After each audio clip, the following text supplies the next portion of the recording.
Hello, everybody. Hello, hello. I am so excited to be here. We are live. I have not done a Facebook Live in, I don't even know how long. It has been quite some time, and I am so excited to be here with you today. So if you are watching this live, introduce yourself, say hello. If you are watching this on the replay, just drop the word replay below and I will see that as well.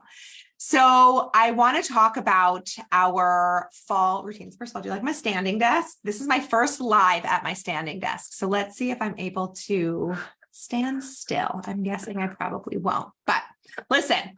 We have to always be willing to try new things. Be here with me today. So if you are watching this live, oh no, we are now having technical difficulties. If you are watching, okay, sorry, you just heard my voice twice.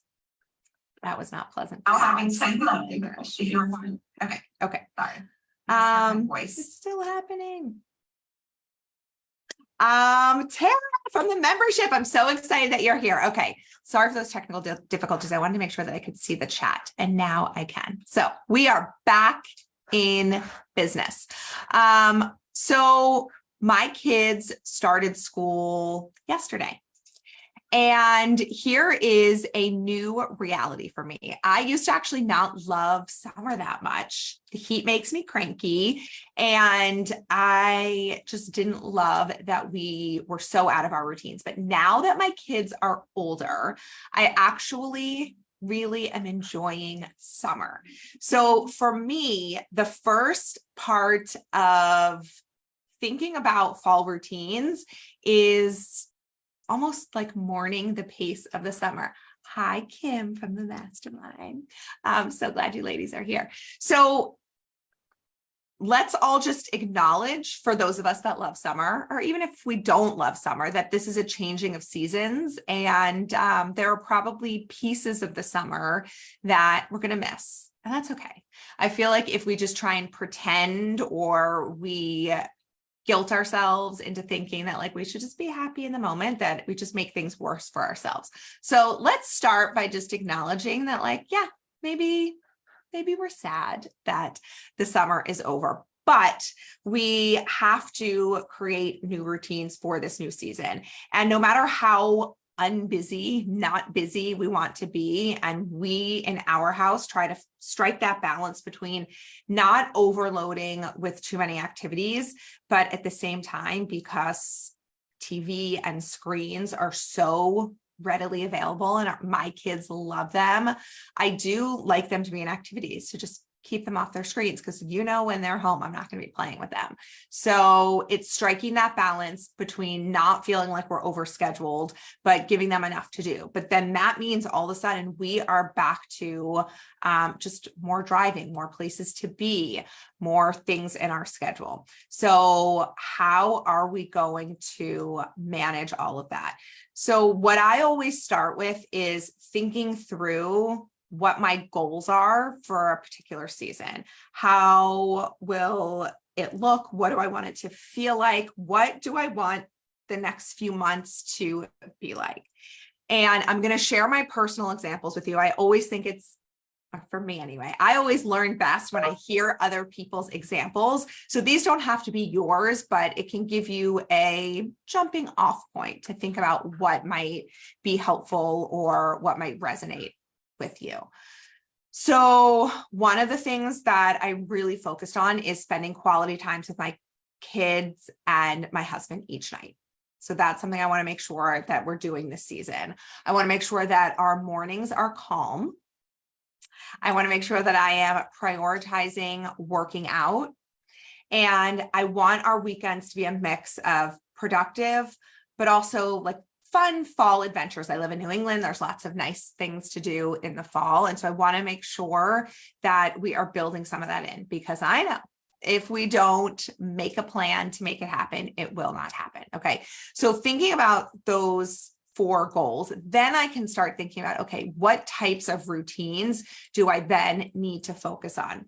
And routines doesn't always mean like taking our supplements and meal prepping.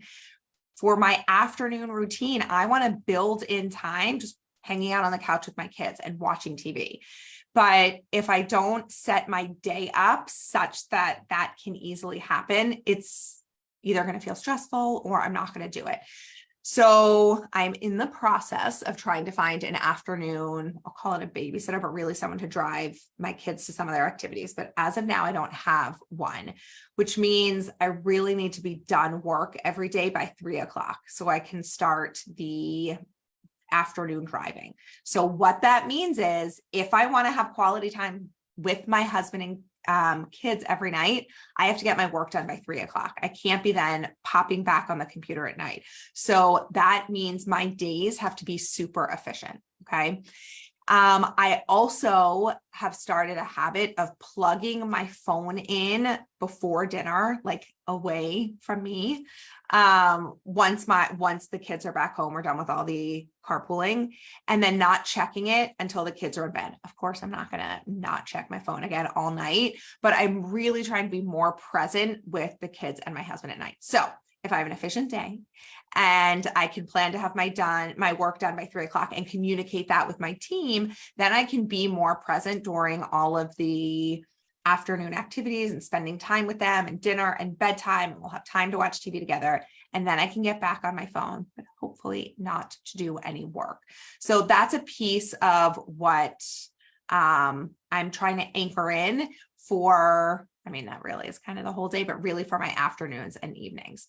Then I really want to have calm mornings. This is something I've been doing for, I don't know, since my kids have been going to daycare and school, is packing lunches and having the kids pick out their clothes the night before and going over the next day's schedule with them and also myself so that everybody knows what is going to be happening the next day.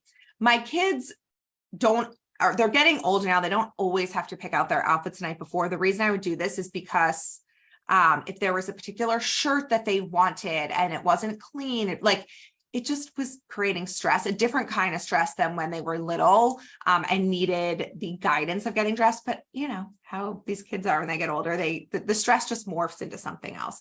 But definitely we pack the lunches the night before, we pack snacks the night before, and make sure we know what the plan is for the afternoon, what activities they have, what time they need to be home from school, so that we can get to the activities on time, and making sure we're all on the same page. So making sure I have a calm morning, as you can see, actually happens the night before. And the reason it's so important to me to have a calm morning is because if the morning starts frantic, and then I feel like, if I'm yelling at my kids, and then I feel like they're going to school stressed out, but then it takes me a hot second to really then anchor into my workday, and then I get everything started later, and then I can't be done by 3 o'clock, right? It all just spirals. So prepping the night before is a really easy way to have a calm morning. The other thing that is really important to me to do in the morning is to work out. If you've been around here for any length of time, you know that I really don't enjoy working out. I am not someone, I don't get an endorphin high from working out. I don't love it. But I always feel better after I do it. Right. So it's just one of those things where I do it because I want to look good too, but I really do it more because I want to be healthy. I'm not so young anymore. Got to think about my bones, weight training, all the things. And so I have to build that in, and I have to get it done early, or else again, my whole day is going to spiral. So part of making sure working out happens goes along with that conversation the night before when we're mapping out what the day is. It's not just in the afternoon, but also, is there anything unusual that's happening in the morning? What time do I need to set my alarm for? What workout am I going to be doing? So I can have that all planned out. And the other piece of this, which some of you will get, is figuring out what days I have to wash my hair. Because if it's a hair wash day, then getting ready is going to take so much longer in the morning. I wash my hair once, maybe twice a week. I I really don't, for whatever reason, don't love doing it on the weekends, even though I have more time. Just one of those things. Like, would it make more sense to do it then? Yes. Do I typically do it that way? No. So planning out my workout, maybe I'm going to have like a super sweaty workout, a day that I'm going to wash my hair, but I have to make sure that, if I'm doing it after my kids get off to school, that I don't have an early meeting, and maybe that's a day that's going to eat into a little bit of my work time. Might sound ridiculous to some, but this is just the reality. But really planning that all out so that I'm keeping calm and getting to do all the things that feel really good. And then my final main focus area that I mentioned earlier is making sure we have good weekends. I always talk about our Sunday reset. Depending on what we have going on the weekend, I will sometimes do a reset on a Friday, sometimes on a Saturday, sometimes on a Sunday. I have created a work schedule where I do not take calls or meetings or run programs on Friday. I do work on Fridays, but I don't have any calls, which means I have a lot of flexibility in terms of when I want to do some personal stuff, when I want to get my work done. And as you know, as part of our reset, we do our meal planning and prepping for the week. So that's definitely a big thing that happens on the weekends.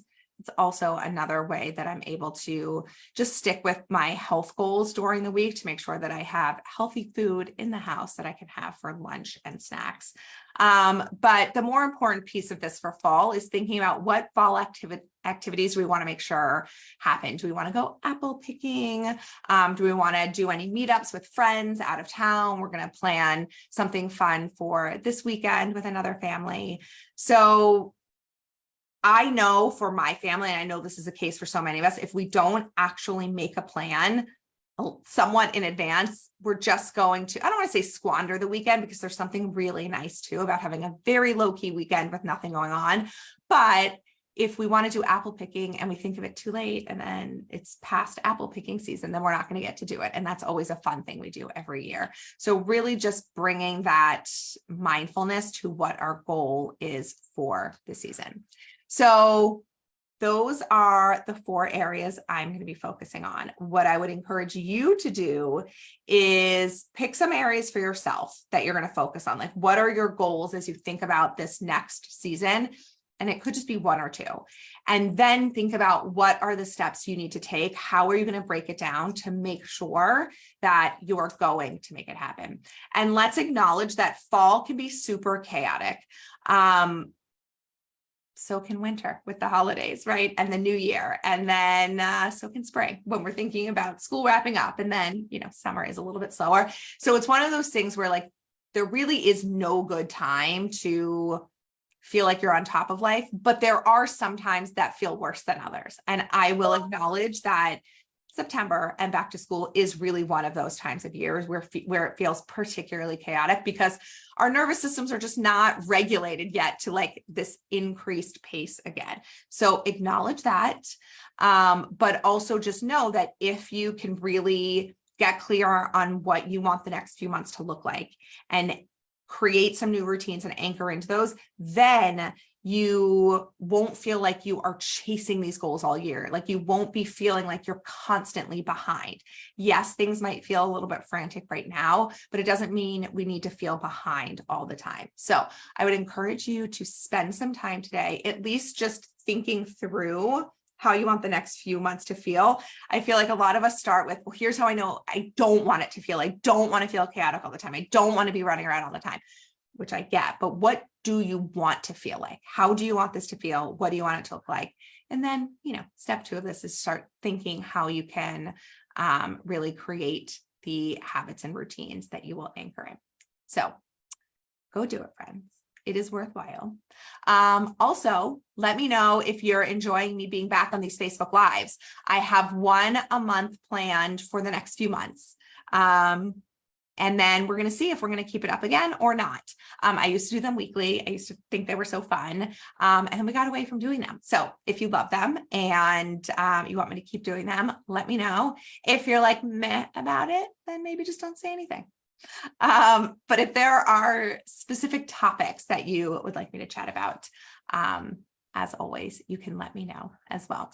So I hope that you have an amazing day. Tara and Kim, thanks for joining me live. Anyone else who's watching who hasn't said hello, I can see that there are more of you on here.